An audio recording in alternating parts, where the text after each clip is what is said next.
So let me try to explain it this way. 666 has always been here since Genesis 3. It just has not culminated yet. The mark of the beast will be on the forehead and the hand.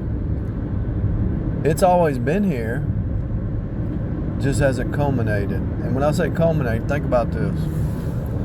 If you put an apple seed in the ground, the apple tree's there, it just hasn't appeared yet. It's growing. If you put a watermelon seed in the ground, the watermelon's there, it just hasn't appeared yet. It's growing. It's going to appear. And so as you look out in front of you, the 666 on all the products, the barcodes has 66. All the barcodes have 666 encoded. At the end, at the beginning, and the middle is 666.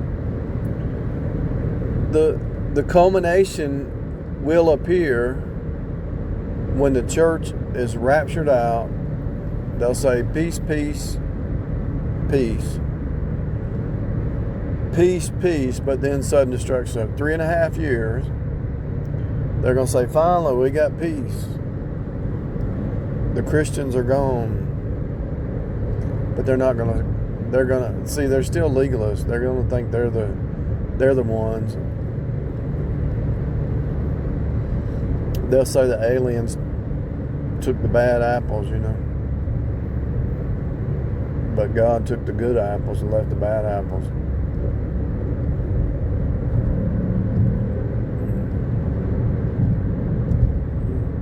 It's going to be so bad in the end times. Will there be any faith on earth? Will there be any faith on earth? It'll be so bad.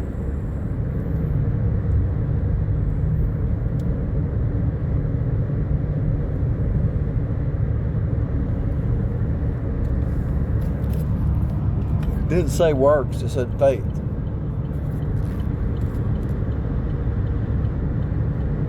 See, the 666 is man trying to be his own God, his own works, his own righteousness, trying to be his own master. The forearm is 18 inches. Man trying to do his own good works.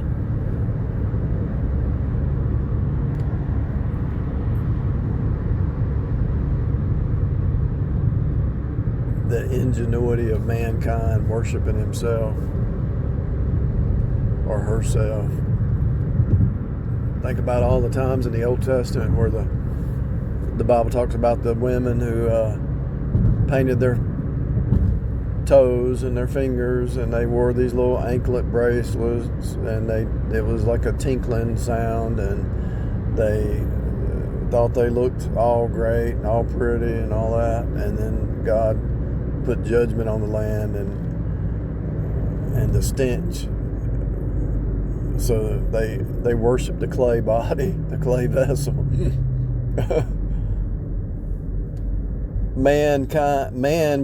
I noticed this when I was younger, where somebody's good at something. They might be good at tree working on it. Everybody says, look at me, I can cut down a tree, look at what I'm doing.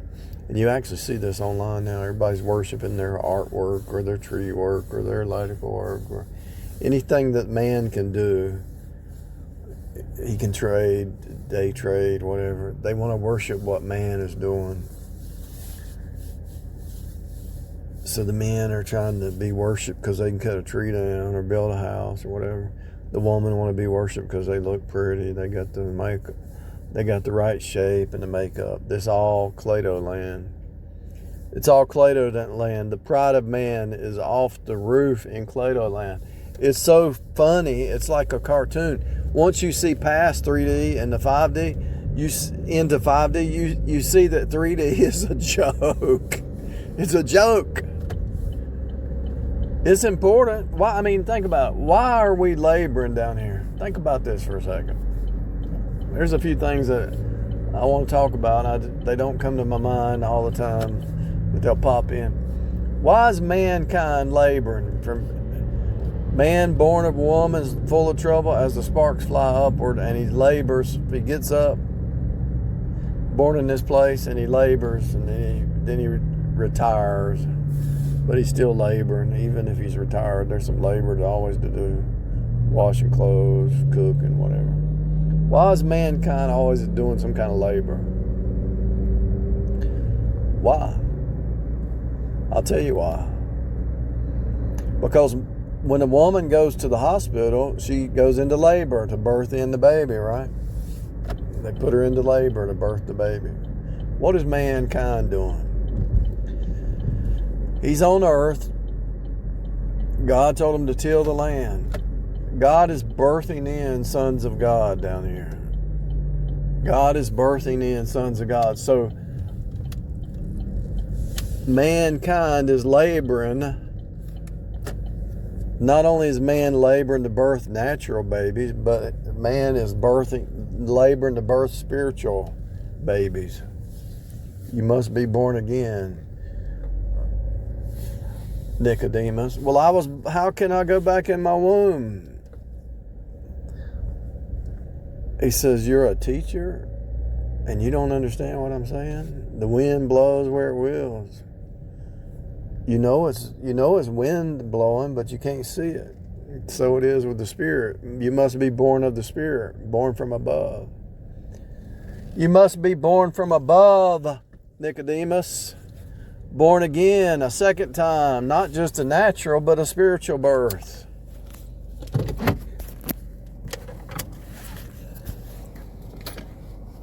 You were birthed in the natural, and somebody was laboring to give out that gospel. Charles Stanley and David Jeremiah and all them good preachers, they were laboring to give out the gospel.